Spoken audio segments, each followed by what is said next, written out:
بسم الله الرحمن الرحيم الحمد لله رب العالمين وأشهد أن لا إله إلا الله وحده لا شريك له وأشهد أن محمدا عبده ورسوله صلى الله وسلم عليه وعلى آله وأصحابه أجمعين أما بعد സഹോദരങ്ങളെ സൂറത്തു അൽ ഫലഖിൻ്റെ തഫ്സീറാണ് ഇൻഷാ അല്ലാഹ് ഇന്ന് ഈ മജ്ലിസിൽ നമ്മൾ വിശദീകരിക്കുന്നത്.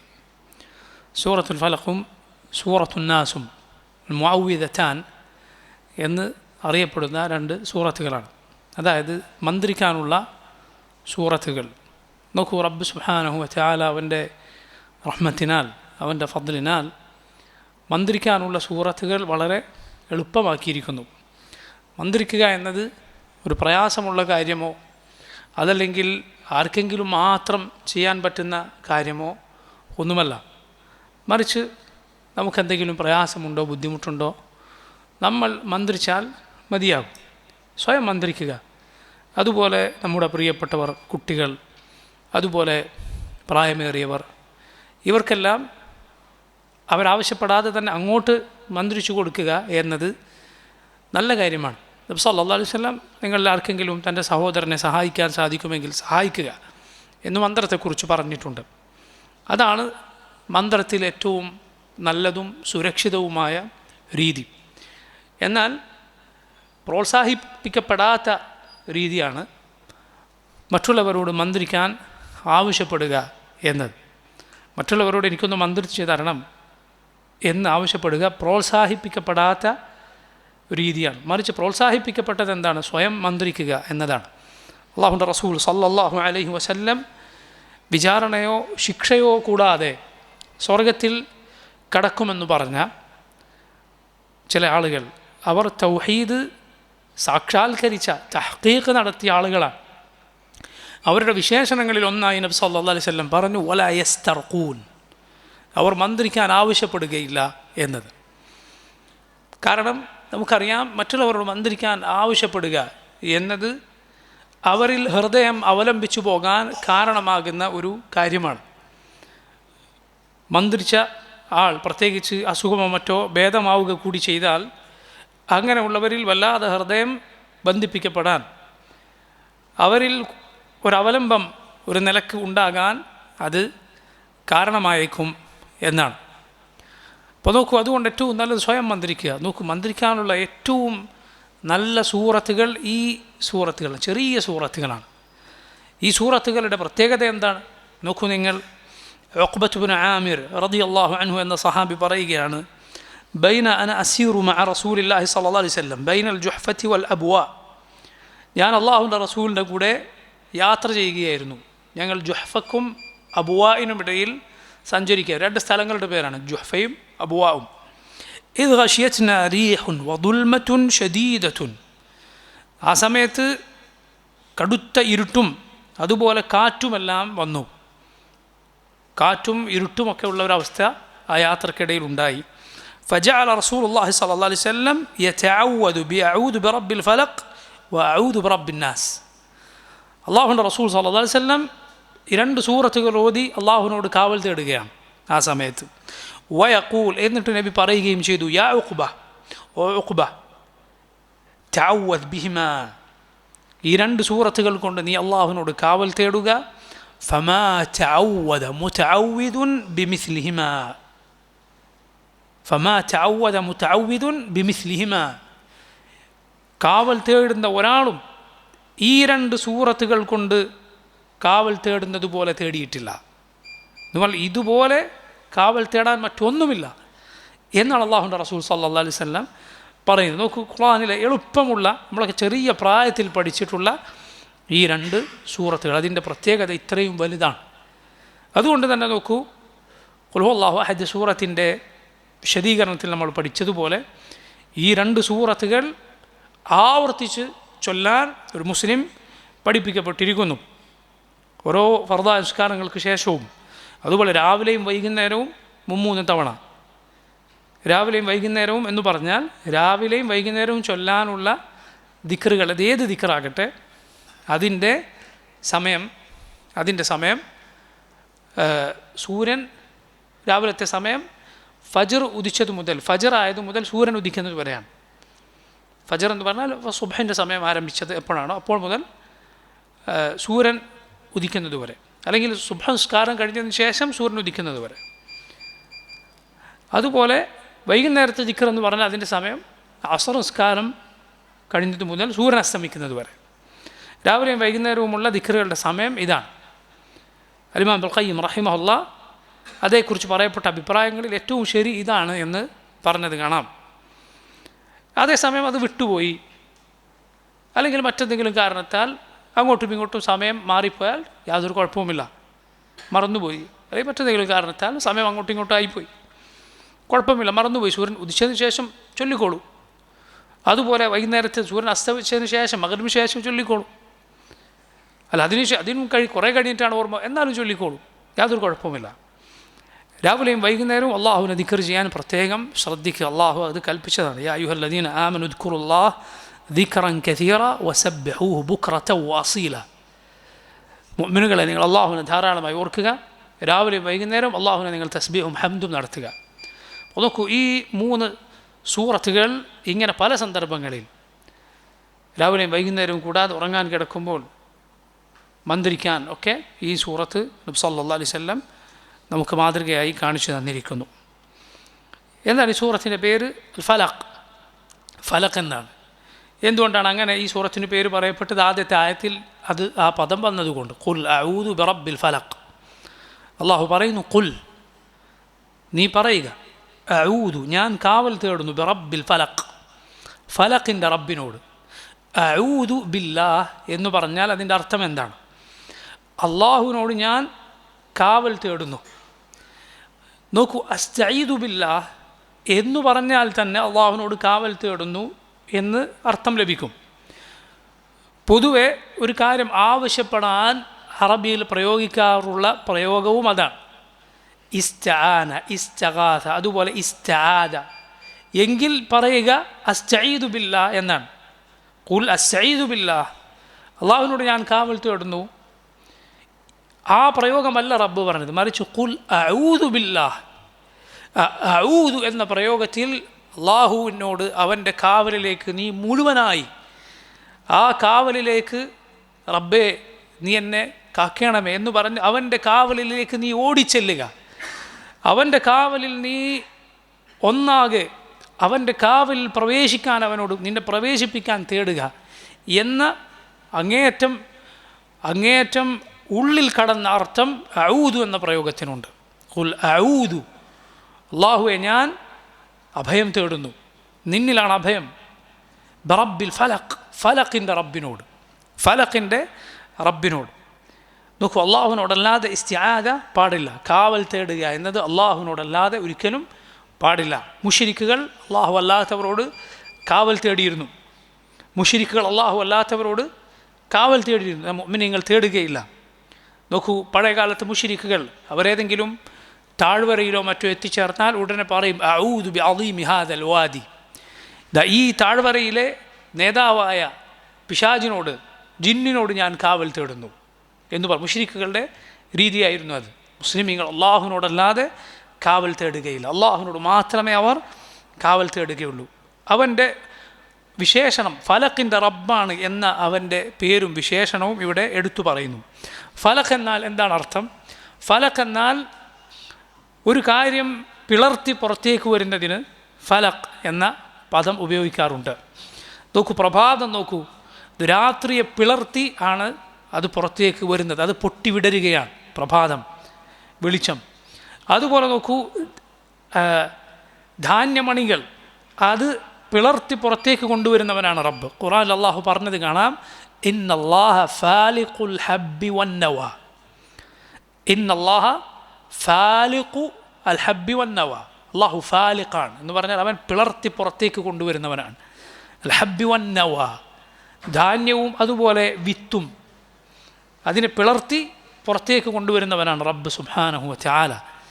ആ ഫലഖിൻ്റെ റബ്ബ്, പ്രഭാതത്തിൻ്റെ, അതുപോലെ വിത്തിനെയും ധാന്യത്തെയും എല്ലാം പിളർത്തി ചെടി പുറത്തേക്ക് കൊണ്ടുവരുന്ന റബ്ബ്, ആ റബ്ബിനോട് ഞാൻ കാവൽ തേടുന്നു. ഖുൽ അഊദു ബിറബ്ബിൽ ഫലഖ്, അഊദു ബിറബ്ബിൽ ഫലഖ് എന്ന് പറയൂ. ഖുൽ അഊദു ബിറബ്ബിൽ ഫലഖ്, എന്തിൽ നിന്നാണ് കാവൽ തേടുന്നത്? മിൻ ശർരി മാ ഖലഖ്, മിൻ ശർരി മാ ഖലഖ്, മിൻ ശർരി ഷർറിൽ നിന്ന്, ഉപദ്രവങ്ങളിൽ നിന്ന്, മാ ഖലഖ അവൻ സൃഷ്ടിച്ച എല്ലാത്തിൻ്റെയും. ഈ ഒരു ആയത്തിൽ എല്ലാ വിധത്തിൽ അള്ളാഹുവിൻ്റെ സകല പടപ്പുകളുടെയും ഉപദ്രവത്തിൽ നിന്ന് നീ കാവൽ തേടുന്നു. എത്രത്തോളം? നിൻ്റെ നഫ്സിൻ്റെ ഷർറിൽ നിന്ന് പോലും, നിൻ്റെ സ്വന്തം നഫ്സിൻ്റെ ഷർറിൽ നിന്ന് പോലും. കാരണം അതും അള്ളാഹു പടച്ചതിൽ ഉൾപ്പെടുന്നതാണ്. നമ്മുടെ നഫ്സിനെ പടച്ചത് റബ്ബാണ്. നമ്മുടെ നഫ്സ് നമ്മെ ഷർറിലകപ്പെടുത്തും, സ്വന്തം മനസ്സ് തന്നെ. കാരണം അത് തിന്മക്ക് കൽപ്പിക്കുന്നതാണ്. ഇന്ന നഫ്സല അമ്മാറത്തും ബിസ്സൂ, നഫ്സ് തിന്മ കൽപ്പിച്ചുകൊണ്ടേയിരിക്കുമെന്ന് ഖുർആനിൽ അള്ളാഹു സൂറത്ത് യൂസുഫിൽ പറഞ്ഞതാണ്. അതുകൊണ്ട് സകല സൃഷ്ടികളുടെയും ഷർറിൽ നിന്ന് നീ അള്ളാഹുവിനോട് കാവൽ തേടുകയാണ്. ഖുൽ അഊദു ബിറബ്ബിൽ ഫലഖ് മിൻ ശർരി മാ ഖലഖ്. നോക്കൂ, ഇതിനു ശേഷം ഈ സൂറത്തിൽ 3 കാര്യങ്ങളിൽ നിന്ന് പ്രത്യേകമായി അള്ളാഹുവിനോട് കാവൽ തേടുകയാണ്. 3 കാര്യങ്ങളിൽ നിന്ന് പ്രത്യേകമായി അള്ളാഹുവിനോട് കാവൽ തേടുന്നു. ആദ്യം മിൻ ശർരി മാ ഖലഖ് എന്ന് പറഞ്ഞതിൽ ഇനി പറയാൻ പോകുന്ന 3 ഷർറും അതല്ലാത്ത ഷർറും ഒക്കെ ഉൾപ്പെട്ടു. പക്ഷേ പിന്നീട് ചില ഷർറുകൾ പ്രത്യേകം എടുത്തു പറയുന്നത് എന്തുകൊണ്ടാണ്? ആ ഷർ അത്രയും കടുത്ത ഷർറാണ്. മാത്രമല്ല അത് പൊതുവെ മറഞ്ഞിരിക്കുന്ന ഷർറാണ്, നമ്മൾ കാണാത്ത ഷർറാണ്. ഇത് അറബിയിലെ ഒരു ശൈലിയാണ്. അതായത് ഇതിന് അത്ഫു അൽ ഖാസ് അൽ ആം എന്ന് പറയും. അതായത് പൊതുവായി പറഞ്ഞതിന് ശേഷം പിന്നീട് അതിൽ ചിലത് പ്രത്യേകമായി എടുത്തു പറയുക. ഉദാഹരണത്തിന് നോക്കൂ, തനസ്സലുൽ മലായികതു വറൂഹു, ലൈലത്തുൽ ഖദ്റിൽ മലക്കുകൾ ഇറങ്ങും, റൂഹ് ജിബ്രീലും ഇറങ്ങും. മലായികത്ത് എന്ന് പറഞ്ഞതിൽ ജിബ്രീൽ ഉൾപ്പെട്ടു. പക്ഷേ ജിബ്രീലിനെ പ്രത്യേകം പറഞ്ഞു. എന്തുകൊണ്ടാണ്? അത് ജിബ്രീലിന് അത്രയും പ്രത്യേകതയുണ്ട് എന്നതുകൊണ്ട്. അള്ളാഹു ആ ലൈലത്തിൻ്റെ ഫضൽ നമുക്ക് നൽകുമാറാകട്ടെ. നോക്കൂ, അള്ളാഹു പറയുകയാണ് ഈ എല്ലാ ഷർറിൽ നിന്നും കാവൽ തേടാൻ പറഞ്ഞതിന് ശേഷം പ്രത്യേകമായി ചില ഷർറുകളെ, കാരണം അത് അത്രയും കടുത്തതാണ് എന്നതുകൊണ്ടാണ്. 3 ഷർറുകളാണത്. ഒന്ന് മിൻ ശർരി ഗാസിഖിൻ, ഖുൽ അഊദു ബിറബ്ബിൽ ഫലഖ്, മിൻ ശർരി മാ ഖലഖ്, വമിൻ ശർരി ഗാസിഖിൻ ഇദാ വഖബ്, മിൻ ശർരി നഫ്ഫാഥാതി ഫിൽ ഉഖദ്, വമിൻ ശർരി ഹാസിദിൻ ഇദാ ഹസദ്. ഈ 3 കാര്യങ്ങളാണ്. ഒന്ന് മിൻ ശർരി ഗാസിഖിൻ, രാത്രിയുടെ ഷർറിൽ നിന്ന്, ഇദാ വഖബ്, ആ രാത്രി അത് പരന്നാൽ, ആ രാത്രി കടന്നു വന്നാൽ, അതിൻ്റെ ഇരുൾ മൂടിയാൽ, അതിൽ നിന്ന് അള്ളാഹുവിനോട് കാവൽ തേടുകയാണ്.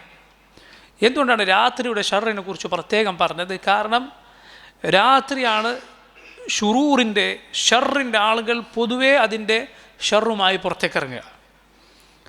വിഷജന്തുക്കൾ, ഉപദ്രവകാരികളായ പലരും, അതുപോലെ മനുഷ്യരിൽ തന്നെ ഷർറിൻ്റെ വക്താക്കൾ അവരുടെ ഷർറ് പൊതുവെ നടപ്പിലാക്കുക രാത്രിയാണ്. അതുകൊണ്ടാണ് നോക്കൂ, പൊതുവെ രാവിലെ ചില തിന്മകൾ നടന്നാൽ അത് പ്രത്യേകം പറയും. പട്ടാപ്പകൽ കൊലപാതകം, പട്ടാപ്പകൽ കവർച്ച എന്ന് പ്രത്യേകം പറയുന്നത് എന്തുകൊണ്ടാണ്? കാരണം പൊതുവെ ആ ഷർറ നടപ്പിലാക്കപ്പെടുന്ന സമയം അതല്ല എന്നതുകൊണ്ടാണ്. എന്നാണ് അത് പ്രത്യേകം പറയുന്നത്. ആ സമയത്താണ്, രാത്രിയാണ് ഷർറ് കൂടുതൽ നടക്കുക. നമ്മൾ കാണുന്നതും കാണാത്തതുമായ അത് ഇരുൾ മൂടിയ സമയമാണ്. നിങ്ങൾ നോക്കൂ, മൂസ അലൈഹിസ്സലാം സാഹിറന്മാരെ, ഫിറഔൻ കൊണ്ടുവന്ന മായാജാലക്കാരെ, അവരുമായി മൂസ അലൈഹിസ്സലാമിൻ്റെ മത്സരം എപ്പോഴാണ് ഉണ്ടാകേണ്ടത് എന്നതിനെക്കുറിച്ച് മൂസ അലൈഹിസ്സലാം പറഞ്ഞത് കാണാം. ഖാല മൗഇദുക്കും യൗമുസ് സീനത്തി വഅൻ യുഹ്ശറ അന്നാസു ദുഹാ. നമുക്ക് ആ മത്സരം തീരുമാനിക്കേണ്ടത് ജനങ്ങളെല്ലാം ഒരുമിച്ച് കൂടുന്ന ഒരു ദിവസമുണ്ട്. അവരൊക്കെ ഒരുമിച്ച് കൂടുന്ന, എല്ലാവരും വന്നു ചേരുന്ന അവരുടെ ഒരു ആഘോഷ ദിവസം അല്ലെങ്കിൽ ഒത്തുചേരുന്ന ദിവസം. അതുപോലെ ദുഹാ സമയത്ത്, എന്താ ദുഹാ സമയം എന്നാൽ സൂര്യൻ ഉദിച്ചുയർന്നതിന് ശേഷമുള്ള സമയമാണ്, ഉച്ചക്ക് മുമ്പുള്ള സമയം. അത് നല്ല വെളിച്ചമുള്ള സമയമാണ്. കാരണം എന്തുകൊണ്ടാണ്? ഈ മായാജാലക്കാർക്ക്, സാഹിറന്മാർക്ക് അവരുടെ ഈ വൃത്തികെട്ട നിഗൂഢമായ പ്രവർത്തനങ്ങൾ അതിൻ്റെ പൂർണ്ണമായ സ്വാധീനത്തിൽ ചെയ്യാൻ ആ സമയത്ത് കഴിയില്ല. തട്ടിപ്പ് കൂടുതൽ നടക്കില്ല. അതുകൊണ്ട് മൂസ അലൈഹിസ്സലാം പറയാം ദുഹാ സമയത്ത്. ഇപ്പോൾ പകൽ വെളിച്ചമാവുക എന്ന് പറയുന്നത്, നോക്കൂ, വെളിച്ചം കണ്ണുകൊണ്ട് വെളിച്ചം കാണുക എന്നത് നമ്മുടെ ഉള്ളിൽ തന്നെ ഒരു വിശാലത നൽകുന്ന കാര്യമാണ്.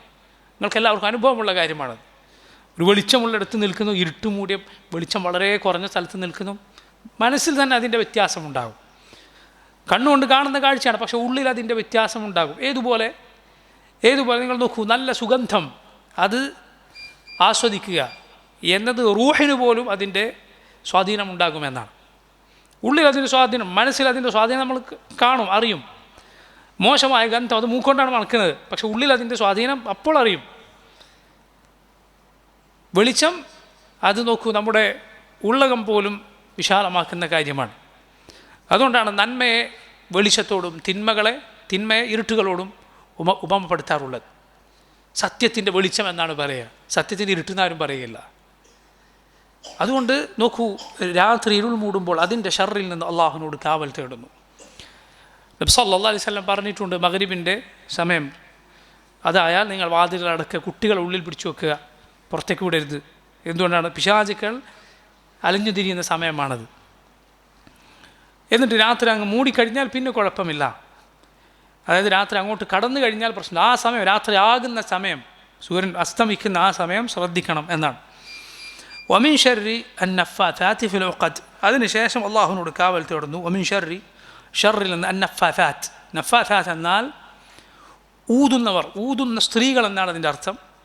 ഫിൽ ഉഖദ്, കെട്ടുകളിൽ ഊതുന്ന സ്ത്രീകൾ, അഥവാ സിഹർ ചെയ്യുന്ന, മാരണം ചെയ്യുന്നവർ എന്നാണ് അതിൻ്റെ അർത്ഥം.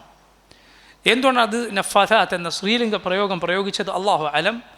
ഒരു പക്ഷേ അത് കൂടുതൽ ചെയ്യുന്നത് സ്ത്രീകൾ ആയതുകൊണ്ടായിരിക്കാം. അതിൻ്റെ ഷർറിൽ നിന്ന് അള്ളാഹുവിനോട് കാവൽ തേടുന്നു. സിഹർ, മായാജാലം അല്ലെങ്കിൽ മാരണം എന്ന് പറയുന്നത് വൻ പാപങ്ങളിൽപ്പെട്ട, ഇസ്ലാമിൽ നിന്ന് പുറത്തു പോകുന്ന പ്രവർത്തനങ്ങളിൽ, ക്ഷുദ്ര പ്രവർത്തനങ്ങളിൽ ഒന്നാണ്. സിഹർ മനുഷ്യർക്ക് പരീക്ഷണമായി കൊണ്ട് അള്ളാഹു അവതരിപ്പിച്ചതാണ്. റബ്ബ് സുബ്ഹാനഹു വ തആല മനുഷ്യർക്ക് പരീക്ഷണമായി കൊണ്ട് അവതരിപ്പിച്ചതാണ് സിഹർ.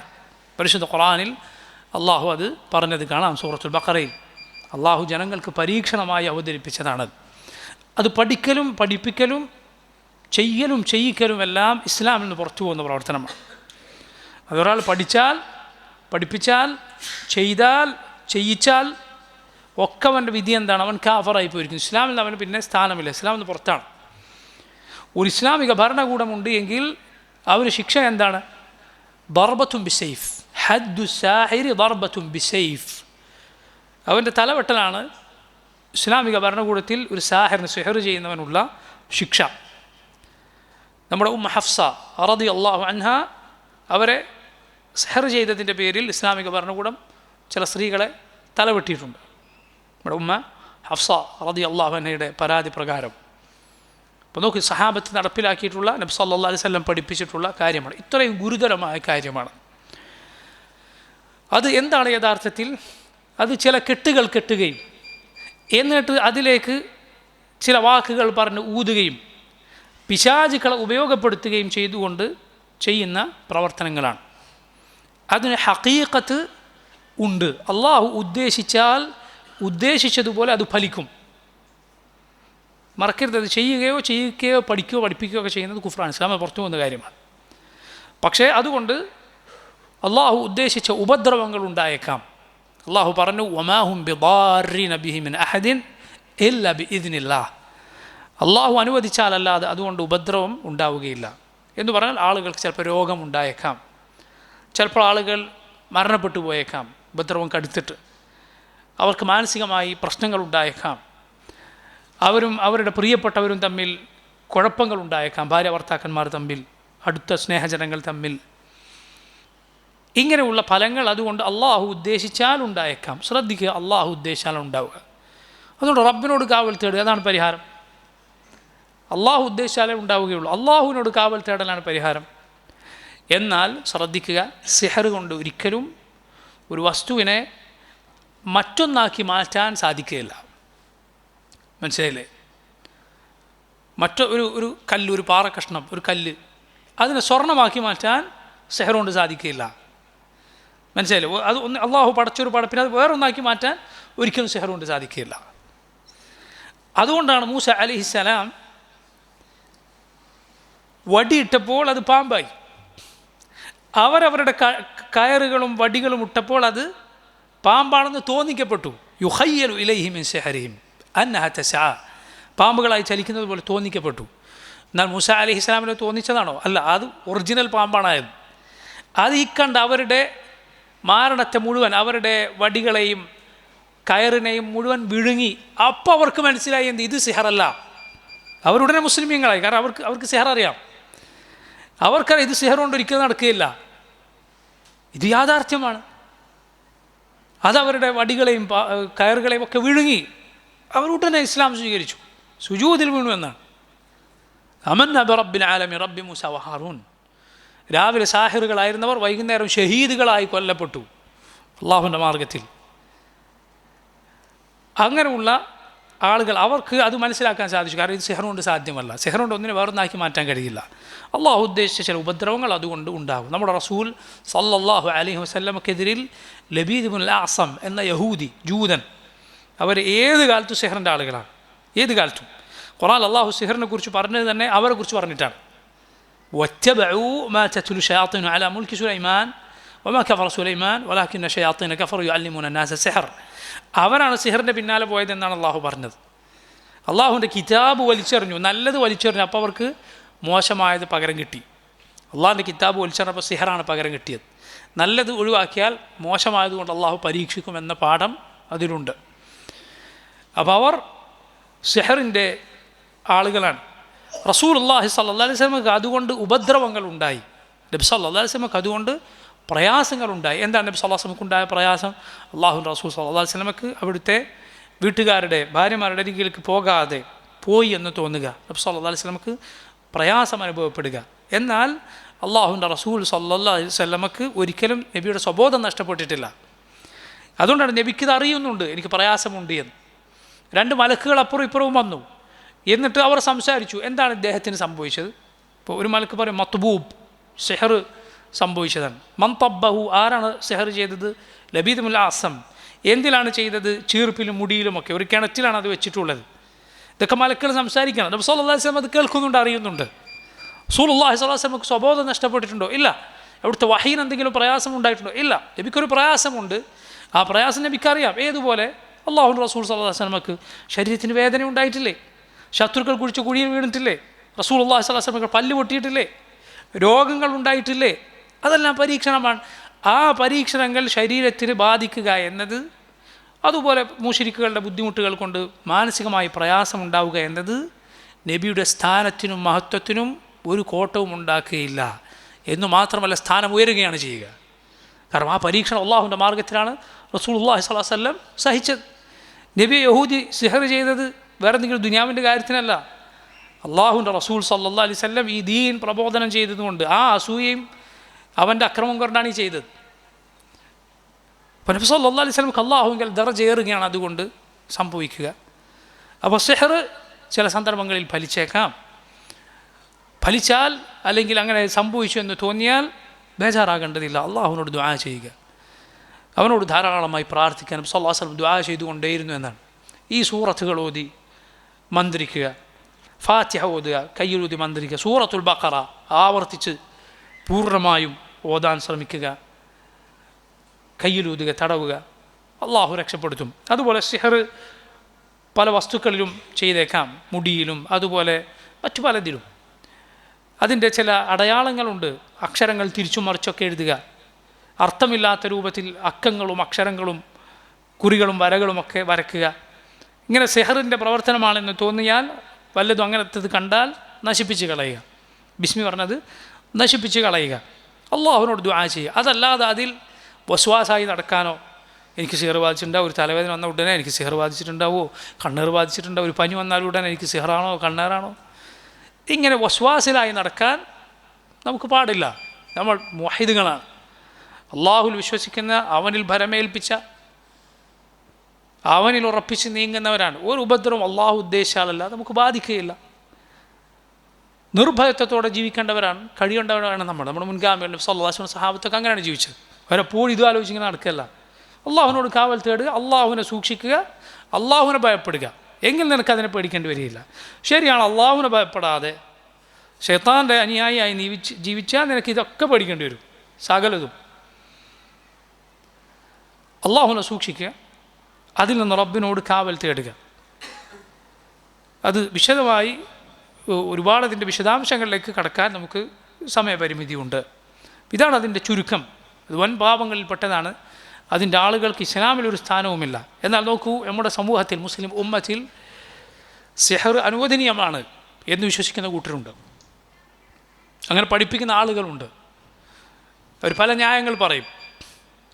ചിലപ്പോൾ പറയും സിഹർ വേറൊരു സിഹർ ചെയ്തിട്ട് എടുക്കാം, മറു സിഹർ, സിഹർ ഒഴിപ്പിക്കാം, വേറൊരു സിഹർ. എന്നിട്ട് മുസ്ലിയാർ ഇത് ചെയ്തു കൊടുക്കും. മുസ്ലിയാർക്ക് സാധിക്കാത്ത കേസ് മറ്റ് ആളടുത്തേക്ക് റെഫർ ചെയ്യും. അതായത് ഇത് ചെയ്യുന്ന വേറെ സമുദായത്തിൽപ്പെട്ട ആളുകളുടെ അരികിലേക്ക് റെഫർ ചെയ്യും. എത്രയോ സംഭവങ്ങൾ ഈ ഉമ്മത്തിലുണ്ട്. നോക്കി, എന്തൊരു യോജിപ്പാണ്, എന്തൊരു സൗഹാർദ്ദമാണ്. കാരണം രണ്ടും ചെയ്യുന്നതൊന്നും തന്നെയാണ്, ശിർക്കാണ്, കുഫറാണ്. അതിനുള്ള യോജിപ്പാണത്. അപ്പോൾ നോക്കൂ, ഇങ്ങനെയുള്ള സാഹിറന്മാർ ഒരിക്കൽ നമുക്ക് സൽഫലം ഉണ്ടാക്കി തരികയില്ല. നമ്മുടെ ഈമാനാണ് അവർ നശിപ്പിക്കുന്നത്. അതുകൊണ്ട് എന്തെങ്കിലും ഇങ്ങനെയുള്ള പ്രയാസങ്ങൾ അനുഭവിക്കുന്ന എൻ്റെ സഹോദരങ്ങളോട് ഞാൻ പറയട്ടെ, ക്ഷമിക്കുക, സബറാക്കുക. ഈ ഉണ്ടായ പ്രയാസത്തെക്കാൾ ഏറ്റവും വലിയ പ്രയാസമാണ് ഈമാൻ നഷ്ടപ്പെട്ടു പോവുക എന്ന പ്രയാസം. അത് പോയിട്ട് കാഫറായി പോയിട്ട് പിന്നെ എന്ത് അസുഖം നിനക്ക് മാറിയിട്ട് എന്താണ് കാര്യം? എന്താരോഗ്യം നിനക്കുണ്ടായിട്ട് എന്താണ് കാര്യം? ഏറ്റവും വിലപ്പെട്ടത് പോയില്ലേ? അവിടെ ക്ഷമിക്കുക, അള്ളാഹു പ്രതിഫലം നൽകും. എന്തെങ്കിലും പ്രയാസമുണ്ടോ അതിൽ ക്ഷമിച്ചാൽ അള്ളാഹു പ്രതിഫലം നൽകും. തൗഹീദിൽ ഉറച്ചു നിൽക്കുക, ദുആ ചെയ്യുക, ആത്മാർത്ഥമായി ദുആ ചെയ്തുകൊണ്ടേയിരിക്കുക. ഈ ഷർറിന് പകരം അള്ളാഹു വേറെ ഖൈറുകൾ പകരം തന്നേക്കും. എന്തെന്നെ സംഭവം, രോഗം മാറാതിരിക്കട്ടെ. അള്ളാഹു അല്ലാത്തവരിലേക്ക് തിരിയരുത്. അവനല്ലാത്തവരോട് ദുആ ചെയ്യാനോ ഉറുക്കെട്ടാനോ ഏലസ് കെട്ടാനോ ഈ രൂപത്തിൽ സാഹിറന്മാരുടെയോ ജ്യോത്സ്യന്മാരുടെ അരികിലേക്ക് പോകാനോ നമുക്ക് പാടില്ല. അപ്പോൾ ഈമാനാണ് പോയി പോവുക.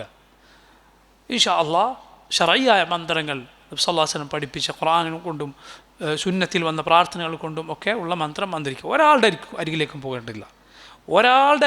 പോകേണ്ടതില്ല. മന്ത്രിക്കുമെന്ന് പറഞ്ഞിരിക്കുന്ന ഓഫീസ് തുറന്നവനാകട്ടെ തുറക്കാത്തവനാകട്ടെ ആരാകട്ടെ, എന്ത് പറഞ്ഞിട്ടാകട്ടെ, ശിർക്ക് ചെയ്യുന്ന ആളുകളുടെ ആ സമൂഹത്തിൽപ്പെട്ട ആളുകളുടെ അരികിലേക്ക് ഒരിക്കലും മുവഹിദിന് പോകാൻ പാടില്ല. ഇനി അതൊന്നുമില്ലാത്ത മുവഹിദുകളായ ആളുകളാകട്ടെ സ്വയം മന്ത്രിക്കലാണ് ഏറ്റവും നല്ലത്. ഒരാളുടെ അരികിലേക്കും പോകാതിരിക്കുക, അതാണ് ഏറ്റവും നല്ലത്. വമിൻ ശർരി അന്നഫാതാതി ഫിൽ ഉഖദ് വമിൻ ശർരി ഹാസിദിൻ ഇദാ ഹസദ് വമിൻ ശർരി ഹാസിദ് അസൂയക്കാരൻ്റെ ഉപദ്രവങ്ങളിൽ നിന്ന്. ഇദാ ഹസദ്, അവൻ അസൂയപ്പെടുമ്പോൾ. അസൂയ വലിയ ഉപദ്രവം ചെയ്യുന്ന കാര്യമാണ്. അസൂയക്കാരനും അത് ഉപദ്രവം ഉണ്ടാക്കും. അവൻ ആരോടാണോ അസൂയ വെക്കുന്നത് അവർക്കും ഉപദ്രവം ഉണ്ടായേക്കും. അതുകൊണ്ടാണ് നോക്കൂ, ലോകത്ത് അള്ളാഹുവിനോടുള്ള ആദ്യത്തെ ധിക്കാരം നടക്കാനുള്ള കാരണം ഹസദായിരുന്നു, അസൂയായിരുന്നു. ഇബ്ലീസ്, അവന് ആദം അലൈഹിസ്സലാമിനോടുള്ള അസൂയ കൊണ്ടാണ് അവൻ അള്ളാഹുവിനെ ധിക്കരിച്ചത്. ആദ്യത്തെ കൊലപാതകം നടക്കാനുണ്ടായ കാരണം എന്താണ്? അസൂയാണ്. ആദം അലൈഹിസ്സലാമിൻ്റെ 2 മക്കളിൽ ഒരാൾ തൻ്റെ സ്വന്തം സഹോദരനോട് അസൂയ വെച്ച് കൊന്നു കളഞ്ഞു. സുബ്ഹാനല്ലാഹ്, സ്വന്തം സഹോദരനെ കൊന്നു കളഞ്ഞു. ആദ്യത്തെ കൊലപാതകം ലോകത്ത് നടന്നത് അങ്ങനെയാണ്. ഖാബീൽ ഹാബീലിനെ കൊന്നു കളഞ്ഞു. ആ കഥ സൂറത്തുൽ മാഇദയിൽ അല്ലാഹു സുബ്ഹാനഹു വതആല പറഞ്ഞിട്ടുണ്ട്. അസൂയക്കാരൻ നോക്കൂ, അള്ളാഹുവിൻ്റെ അനുഗ്രഹങ്ങളുടെ ശത്രുവാണ് അസൂയക്കാരൻ. കാരണം അവൻ ആരോടാണോ അസൂയുള്ളത് അവർക്ക് അള്ളാഹു ഇങ്ങനെ നിഅമത്ത് ചൊരിയുമ്പോൾ ഇവൻ ഇങ്ങനെ ഉരുകി തീരുകയാണ്. ഇവൻ അള്ളാഹിൻ്റെ നിഅമത്ത്, അള്ളാഹിൻ്റെ ഫദ്ൽ പിടിച്ചു വെക്കാൻ പറ്റുമോ? ഇല്ല. ഇവൻ റബ്ബിൻ്റെ നിഅമത്തുകളുടെ ശത്രുവായി മാറുകയാണ് യഥാർത്ഥത്തിൽ ചെയ്യുന്നത്. ഈ അസൂയ കൂടിയതും കുറഞ്ഞതുമൊക്കെ ആയ അളവിൽ നമ്മുടെ ഉള്ളിൽ ഉണ്ടാകും. പലതിൻ്റെ പേരിൽ ആളുകളോട് നമുക്ക് അസൂയ ഉണ്ടാവും. സമ്പത്ത് അള്ളാഹു നൽകിയ ആളുകളോട് ചിലപ്പോൾ അസൂയ തോന്നാം. സൗന്ദര്യം അള്ളാഹു നൽകിയവരോട് അസൂയ തോന്നാം. നല്ല ബന്ധം, നല്ല ഊഷ്മളമായ ബന്ധം, ഒരു ഭാര്യയും ഭർത്താവും തമ്മിലോ അല്ലെങ്കിൽ 2 കൂട്ടുകാർ തമ്മിലോ അവരോട് അസൂയ തോന്നാം. അറിവിൻ്റെ പേരിൽ പഠിക്കുന്ന ആളുകൾക്കിടയിൽ അസൂയ ഉണ്ടാകാം. അധികാരത്തിൻ്റെ പേരിൽ അസൂയ ഉണ്ടാകാം. ഇത് സുബ്ഹാനല്ലാഹ് നമ്മുടെ ദീൻ ചിലപ്പോൾ നശിപ്പിച്ച് കളയും, നമ്മുടെ ദീൻ നശിപ്പിച്ച് കളയും. അസൂയ നമ്മൾ പോലും വിചാരിക്കാതെ ആയിരിക്കും ചിലപ്പോൾ നമ്മുടെ ഉള്ളിലുണ്ടാവുക. ഒരാൾക്ക് ഒരു ഖൈർ കിട്ടുമ്പോൾ നമ്മുടെ മനസ്സിൽ എവിടെയോ ഒരു കുടുക്കം ഉണ്ട് എങ്കിൽ നമുക്ക് അവനോട് അസൂയ ഉണ്ട് എന്നാണ്. ഇത് കടുത്താൽ അവൻ്റെ നിഅമത്ത് നശിക്കാൻ നമ്മൾ ആഗ്രഹിക്കും. അത് പിന്നെയും കടുത്താൽ അവൻ്റെ നിഅമത്ത് നശിക്കാൻ നമ്മൾ പണിയെടുക്കും. നോക്കൂ, ഇതിൽ നിന്ന് പരിപൂർണമായി രക്ഷപ്പെടുകയാണ് നമ്മൾ ചെയ്യേണ്ടത്. അസൂയ കൊണ്ട് നമ്മൾ ഒരാളെ ഉപദ്രവിക്കാൻ പോയിട്ടില്ല എങ്കിലും വളരെ ശ്രദ്ധിക്കുക. അസൂയ കൊണ്ട് നമ്മൾ ഒരാളെ ഉപദ്രവിക്കാൻ പോകുന്നില്ല എങ്കിൽ പോലും ഒരാൾക്ക് നിഅമത്ത് ഉണ്ടാകുമ്പോൾ നമ്മുടെ മനസ്സിൽ ചൊറിച്ചിൽ ഉണ്ടാകുന്നുണ്ട് എങ്കിൽ അത് നമ്മൾ പരിഹരിക്കേണ്ട രോഗമാണ്. അല്ലെങ്കിൽ അത് പിന്നീട് മൂർച്ഛിച്ചേക്കാം, പിന്നീട് അത് കൂടിയേക്കാം. അതിനുള്ള നല്ല വഴികളിൽ ഒന്നാണ് അവർക്ക് വേണ്ടി ദുആ ചെയ്യുക എന്ന്. നമുക്ക് ആരോടെങ്കിലും അസൂയ ഉണ്ട് എന്ന് നമുക്ക് തോന്നുകയാണെങ്കിൽ അവർക്ക് ആ ഖൈർ വർദ്ധിപ്പിച്ച് നൽകാൻ അള്ളാഹുവിനോട് ദുആ ചെയ്യൂ, റബ്ബിനോട് ദുആ ചെയ്യുക. നഷ്ടപ്പെടുകയില്ല. ദുആ ചെയ്യുമ്പോൾ അള്ളാഹു നിനക്ക് അതിനേക്കാൾ നല്ലത് അല്ലെങ്കിൽ അതുപോലുള്ളത് റബ്ബ് നൽകുന്നതാണ്. ഈ അസൂയ വളരെ ശ്രദ്ധിക്കണം. അള്ളാഹുവിൻ്റെ നിഅമത്ത് നമുക്ക് ലഭിച്ചാൽ അത് എല്ലാവരോടും പറയുന്നത് നല്ലതല്ല. അള്ളാഹു എന്തെങ്കിലും നിഅമത്ത് അനുഗ്രഹം നമുക്ക് നൽകിയാൽ എല്ലാവരോടും പറയുന്നത് നല്ലതല്ല. ചിലപ്പോൾ അങ്ങനെ പറഞ്ഞു നടക്കുമ്പോൾ ഒരുത്തൻ അസൂയക്കാരനായിരിക്കും.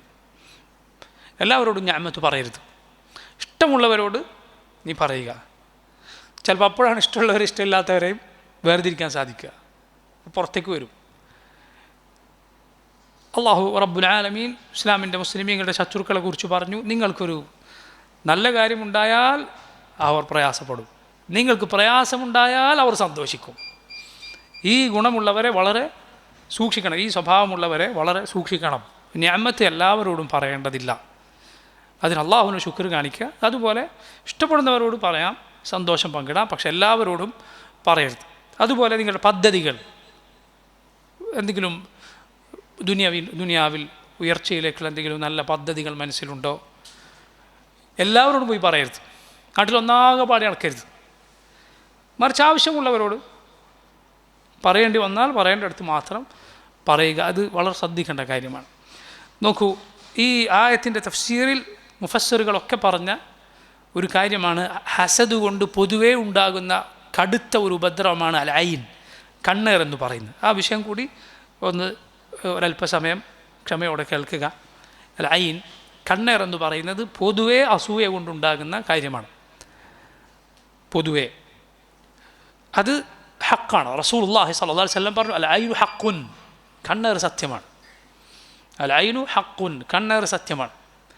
മാത്രമല്ല റസൂലുള്ളാഹി സ്വല്ലല്ലാഹു അലൈഹി വസല്ലം പറഞ്ഞു, ലൗ കാന ഷൈഉൻ, എന്തെങ്കിലും ഒരു കാര്യം അള്ളാഹുവിൻ്റെ ഖദറിനെ മറികടക്കുമായിരുന്നെങ്കിൽ അത് കണ്ണേർ മറികടന്നേനെ. ഒരു കാര്യം അള്ളാഹുവിൻ്റെ ഖദറിനെ മറികടക്കുകയില്ല എന്നാണ് നബി സല്ലല്ലാഹു അലൈഹി വസല്ലം പറഞ്ഞതിൻ്റെ അർത്ഥം. പക്ഷേ അള്ളാഹുവിൻ്റെ ഖദർ അനുസരിച്ച് തന്നെയാണ് കണ്ണേറും ഉണ്ടാകുന്നത്. പക്ഷെ അതിൽ അത്രയും ശക്തമാണ് കണ്ണേർ എന്ന ഉപദ്രവം എന്നതാണ് അതിൻ്റെ അർത്ഥം. നബി സല്ലല്ലാഹു അലൈഹി വസല്ലം ഇങ്ങനെ വരെ പറഞ്ഞത് കാണാം, എൻ്റെ ഉമ്മത്തിൽ ഏറ്റവും അധികം പേർ മരിക്കുന്നത് കണ്ണേർ കൊണ്ടാണ്. റസൂലുള്ളാഹി സ്വല്ലല്ലാഹു അലൈഹി വസല്ലം പറഞ്ഞതാണ്. കണ്ണേർ ഒരാളെ ഖബറിലെത്തിച്ചേക്കും. ഒരു കുതിരപ്പുറത്ത് പോകുന്ന ഒരു പടയാളിയെ താഴെ വീഴ്ത്തിയേക്കും. നല്ല ഭംഗിയുള്ള ഓടിച്ചാടി നടന്നിരുന്ന കുട്ടികൾ രോഗശയ്യയിൽ അനങ്ങാൻ സാധിക്കാതെ ആയിത്തീരുന്നത് പലപ്പോഴും ഒരു കാരണവുമില്ലാതെ, ഒരു കാരണവും ഡോക്ടർമാർക്കോ മറ്റോ പറയാനില്ല. അങ്ങനെ എത്രയോ സംഭവങ്ങൾ ഉണ്ടായിട്ടുണ്ട്. റസൂലുള്ളാഹി സ്വല്ലല്ലാഹു അലൈഹി വസല്ലം പറഞ്ഞതാണ് ഐനു ഹഖുൻ. അള്ളാഹുവിൻ്റെ റസൂൽ സ്വല്ലല്ലാഹു അലൈഹി വസല്ലം പറഞ്ഞാൽ നമുക്കത് മതി, നമുക്കതിൻ്റെ പിന്നിൽ മറ്റൊന്നും തിരയേണ്ടതില്ല. അത് നിഷേധിക്കാൻ ബുദ്ധിയുള്ള ഒരാൾക്ക് സാധ്യമല്ല. എങ്ങനെയാണ് കണ്ണേർ സംഭവിക്കുന്നത്? അല്ലാഹു അലം. അള്ളാഹുവിനാണ് അതിൻ്റെ യാഥാർത്ഥ്യം അറിയുക. നമുക്ക് അറിയുകയില്ല. ഒരു പക്ഷേ കണ്ണേറുള്ളയാൾ നോക്കുമ്പോൾ അയാളുടെ കണ്ണിൽ നിന്ന് നമ്മൾ കാണാത്തത് വല്ലതും ഈ ആൾക്ക് പോയി ബാധിച്ചേക്കാം. ഇമാം ഇബ്നുൽ ഖയ്യിമിനെ പോലുള്ള പണ്ഡിതന്മാർ പറഞ്ഞു, ചിലപ്പോൾ അതിൻ്റെ കടുപ്പം കൂടിയാൽ കണ്ടിട്ടില്ലെങ്കിൽ പോലും അത് ബാധിച്ചേക്കാം ചിലപ്പോൾ. അല്ലാഹു അലം, അള്ളാഹുവിനാണ് അറിയുക. നോക്കൂ, ഇതെങ്ങനെ നിഷേധിക്കാൻ സാധിക്കും? ഇമാം ബുഖാരി മുസ്ലിമൊക്കെ ഉദ്ധരിച്ച ഒരു ഹദീസിൽ കാണാം, റസൂലുള്ളാഹി സ്വല്ലല്ലാഹു അലൈഹി വസല്ലം ചിലതരം പാമ്പുകളെ കൊല്ലാൻ പറഞ്ഞു. ചിലതരം പാമ്പുകളെ, വാൽ മുറിഞ്ഞ, അതുപോലെ വാൽ ഇല്ലാത്തൊരു തരം രൂപമുള്ള, അതുപോലെ അതിൻ്റെ തലയിൽ ചില അടയാളങ്ങളുള്ള ഒരു തരം പാമ്പിനെ കുറിച്ച് നബി സല്ലല്ലാഹു അലൈഹി വസല്ലം പറഞ്ഞത് കാണാം. അത് ഗർഭിണിയുടെ ഗർഭം അലസിപ്പിച്ച് കളയും, കാഴ്ച നശിപ്പിച്ച് കളയും. കടിച്ചാലല്ല, നോക്കിയാൽ. ഇങ്ങനെയുള്ള ഒരു തരം പാമ്പിനെ കുറിച്ച് നബി സല്ലല്ലാഹു അലൈഹി വസല്ലം പറഞ്ഞു. ഇമാം ബുഖാരി മുസ്ലിം ഉദ്ധരിച്ച ഹദീസിൽ കാണാം. അതിൽ കണ്ടാൽ വിടരുത്, കൊല്ലണം എന്ന് നബി സല്ലല്ലാഹു അലൈഹി വസല്ലം പറഞ്ഞു. അപ്പോൾ നോക്കൂ, ഇത് പണ്ഡിതന്മാർ പറഞ്ഞു ഇതുപോലെയാണ്, നേരത്തെ കണ്ണേറ് പോലെ തന്നെയാണ്. ഇങ്ങനെ ചിലത് ഉണ്ടായേക്കാം. അപ്പോൾ ഈ കണ്ണേറ് നമുക്ക് ബാധിക്കാതിരിക്കാൻ അള്ളാഹുവിനോട് കാവൽ തേടുക, നമ്മുടെ മക്കൾക്ക് ബാധിക്കാതിരിക്കാൻ അള്ളാഹുവിനോട് കാവൽ തേടുക. റസൂലുള്ളാഹി സ്വല്ലല്ലാഹു അലൈഹി വസല്ലം പേരമക്കളായ ഹസനും ഹുസൈനും വേണ്ടി ദുആ ചെയ്തു. ഉഈദുകുമാ ബികലിമാത്തില്ലാഹി തമ്മ മിൻ കുല്ലി ശൈത്താനിൻ വഹാമ്മ വമിൻ കുല്ലി ഐനിൻ ലാമ്മ. നിങ്ങൾക്ക് രണ്ടുപേർക്കും വേണ്ടി അള്ളാഹുവിൻ്റെ പരിപൂർണമായ വചനങ്ങൾ മുഖേന ഞാൻ അവനോട് കാവൽ തേടുന്നു, പിശാചുക്കളിൽ നിന്ന്, ഹിംസ്ര ജന്തുക്കളിൽ നിന്ന്, കണ്ണേറിൽ നിന്ന്. എന്നിട്ട് നബി സല്ലല്ലാഹു അലൈഹി വസല്ലം പറയുകയാണ്, ഇബ്രാഹിം അലൈഹിസ്സലാം തൻ്റെ രണ്ട് മക്കൾക്ക് വേണ്ടി, ഇസ്മായിലിനും ഇസ്ഹാഖിനും വേണ്ടി ഈ പ്രാർത്ഥന പ്രാർത്ഥിക്കാറുണ്ടായിരുന്നു. അള്ളാഹുവിൻ്റെ നബിമാരുടെ സുന്നത്താണ്. ഖുർആനിൽ അള്ളാഹു ഇത് സൂചിപ്പിച്ചിട്ടുണ്ട്. യാക്കൂബ് അലൈഹിസ്സലാം മക്കളോട് യൂസുഫിനെ തെരഞ്ഞു പോകാൻ അവർ തുനിഞ്ഞപ്പോൾ, ബിന്യാമിനെ തെരഞ്ഞു പോകാൻ ബിന്യാമിനെയും കൊണ്ട് അവർ മിസ്റിലേക്ക് പോകാൻ തുനിഞ്ഞപ്പോൾ, ബിന്യാമിനെയും കൂട്ടി മിസ്റിലേക്ക് പോകാൻ തുനിഞ്ഞപ്പോൾ പറഞ്ഞു, യാ ബനി അലാ തദ്ഖുലൂ മിൻ ബാബിൻ വാഹിദിൻ വദ്ഖുലൂ മിൻ അബ്വാബിൻ മുതഫർരിഖ. മക്കളെ, നിങ്ങളെല്ലാവരും കൂടി ഒരേ വഴിയിലൂടെ പോകരുത്, വേറെ വേറെ വഴിയിലൂടെ പോവുക. എന്തിനാണ് യാക്കൂബ് അലൈഹിസ്സലാം അങ്ങനെ പറഞ്ഞ മക്കളോട്? കണ്ണേർ ബാധിക്കാതിരിക്കാനാണ്.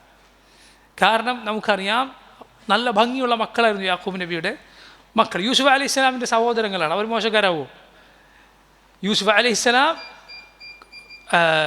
ഭംഗിയുടെ, ലോകത്തെ ഭംഗിയുടെ പകുതി നൽകപ്പെട്ടിരിക്കുന്നു എന്നാണ് റസൂലുള്ളാഹി സ്വല്ലല്ലാഹു അലൈഹി വസല്ലം പറഞ്ഞത്. യൂസുഫ് നബിയുടെ ജ്യേഷ്ഠന്മാരെങ്ങനെയാണ് സൗന്ദര്യത്തിൽ മോശക്കാരാവുക? എല്ലാവരൊക്കെ ഭംഗിയുള്ളവരാണ്. അതുകൊണ്ടാണ് യാക്കൂബ് നബി അങ്ങനെ പറഞ്ഞത് എന്നാണ്. അതുപോലെ നോക്കൂ, നമ്മുടെ റസൂൽ സല്ലല്ലാഹു അലൈഹി വസല്ലമയോട് അള്ളാഹു പറഞ്ഞു, വയകാദു അല്ലദീന കഫറു ലയുസ്ലിഖൂനക ബിഅബ്സാരിഹിം ലമ്മ സമിഉ الذിക്റ വയഖൂലൂന ഇന്നഹു ലമജ്നൂൻ. നബി, അവർ താങ്കളെ അവരുടെ കണ്ണുകൾ കൊണ്ട് താഴെ വീഴ്ത്തിയേക്കാം. സൂറത്തു ഖലമിലെ ആയത്താണ്. അതിൻ്റെ തഫ്സീറിൽ ചില മുഫസ്സിറുകൾ പറഞ്ഞു ഇതുകൊണ്ട് ഉദ്ദേശം കണ്ണേറാണ് എന്ന്. കണ്ണുകൾ കൊണ്ട് താഴെ വീഴ്ത്തുക എന്ന് പറഞ്ഞാൽ നമ്മുടെ കണ്ണേറ് മറ്റാർക്കും ബാധിക്കാതിരിക്കാൻ എന്തു ചെയ്യുക? നമ്മുടെ സഹോദരങ്ങളിൽ എന്തെങ്കിലും ഒരു നമുക്കിഷ്ടമുള്ള ആശ്ചര്യജനകമായ കാര്യം കണ്ടാൽ ബറക്കത്തിന് വേണ്ടി ദുആ ചെയ്യുക. നബി സല്ലല്ലാഹു അലൈഹി വസല്ലം പറഞ്ഞു, ബറക്കത്തിന് വേണ്ടി ദുആ ചെയ്യുക, അള്ളാഹു ബറക്കത്ത് തരട്ടെ എന്ന് പ്രാർത്ഥിക്കുക. അല്ലെങ്കിൽ ബാറക്കല്ലാഹു ഫീക്ക് എന്ന് പറയുക. അങ്ങനെ ദുആ ചെയ്യുക എന്നത് നമ്മുടെ കണ്ണേറ് ബാധിക്കാതിരിക്കാൻ അങ്ങനെയാണ് ചെയ്യേണ്ടത്. അതുകൊണ്ട് ആരെങ്കിലും ഖൈർ എന്തെങ്കിലും കണ്ടാൽ ദുആ ചെയ്യണം. അതല്ലെങ്കിൽ നമ്മുടെ ഉപദ്രവം മറ്റുള്ളവർക്ക് ഉണ്ടായേക്കാം. അതുപോലെ നമുക്കത് ബാധിക്കാതിരിക്കാൻ എന്തു ചെയ്യുക? അള്ളാഹുവിനോട് കാവൽ തേടുക, അള്ളാഹുവിനോട് ധാരാളമായി കാവൽ തേടുക എന്നാണ്. ഇനി നോക്കൂ, അത് ബാധിച്ചു എന്ന് നമുക്ക് സംശയമുണ്ടോ? അള്ളാഹുവിനോട് ദുആ ചെയ്യുക, ധാരാളമായി മന്ത്രിക്കുക, ശരീരത്തിൽ ഖുർആൻ പാരായണം ചെയ്ത് കയ്യിൽ ഊതി തടവുക. വസ്വാസിലായി നടക്കേണ്ടതില്ല. വസ്വാസിലായി എനിക്ക് കണ്ണേർ ബാധിച്ചിട്ടുണ്ടാവുമല്ലോ എന്നിങ്ങനെ വസ്വാസിലായി നടക്കേണ്ടതില്ല. അതേസമയം നബി സല്ലല്ലാഹു അലൈഹി വസല്ലം അത് തോന്നിയാൽ, ഒരാളിൽ നിന്ന് കൃത്യമായി അങ്ങനെ തോന്നിയാൽ അതിനൊരു ചികിത്സ നബി സല്ലല്ലാഹു അലൈഹി വസല്ലം പറഞ്ഞത് കാണാം. അദ്ദേഹം നബി സല്ലല്ലാഹു അലൈഹി വസല്ലം രണ്ട് സഹാബിമാരിൽ ഒരാൾ മറ്റൊരാളെക്കുറിച്ച് ഇങ്ങനെ ഒരു വാക്ക് പറയുകയും അദ്ദേഹം അതോടെ വീണുപോവുകയും ചെയ്തപ്പോൾ ഈ പറഞ്ഞ ആളോട് റസൂലുള്ളാഹി സ്വല്ലല്ലാഹു അലൈഹി വസല്ലം വുദൂ ചെയ്യാനും തൻ്റെ ശരീരത്തിൻ്റെ പാർശ്വഭാഗങ്ങൾ കഴുകാനും എന്നിട്ട് ആ വെള്ളം ഇദ്ദേഹത്തിന് കൊടുക്കാനും പറഞ്ഞു. എന്നിട്ട് കണ്ണേറ് ബാധിക്കപ്പെട്ട ആൾക്ക് അദ്ദേഹത്തിൻ്റെ തലയിലൂടെ അത് ഒഴിക്കാൻ പറഞ്ഞു. അദ്ദേഹത്തിന് സുഖപ്പെട്ടു. ഇമാം മുസ്ലിമിൻ്റെ സഹീഹിൽ കാണാം, നിങ്ങളോട് അങ്ങനെ ആരെങ്കിലും വെള്ളം കഴുകിത്തരുമെന്ന് ആവശ്യപ്പെട്ടാൽ നിങ്ങൾ കഴുകി കൊടുക്കുക. നബി സല്ലല്ലാഹു അലൈഹി വസല്ലം പറഞ്ഞാണ്, എൻ്റെ കണ്ണേറ് ബാധിക്കാനോ, ഞാൻ അങ്ങനത്തെ ആളല്ല എന്നൊന്നും പറയേണ്ടതില്ല, മറിച്ചൊരാൾ ആവശ്യപ്പെട്ടാൽ കൊടുത്തേക്കുക എന്ന് റസൂലുള്ളാഹി സല്ലല്ലാഹു അലൈഹി വസല്ലം പറഞ്ഞത് കാണാം. വുദൂ ചെയ്യുകയും അതുപോലെ ശരീരത്തിൻ്റെ വശങ്ങൾ കഴുകുകയും ചെയ്ത് ആ വെള്ളം കൊടുക്കുക. കണ്ണേർ ബാധിക്കപ്പെട്ട ആൾ തലയിലൂടെ അത് ഒഴിക്കുക. അല്ലെങ്കിൽ കേവലം വുദൂ എങ്കിലും ചെയ്തു തരാം, അല്ലെങ്കിൽ മുഖവും കൈകാലുകളും കഴുകിയിട്ടെങ്കിലും വെള്ളം തരാൻ പറയുക. ശരീരത്തിലൂടെ ഒഴിക്കുക.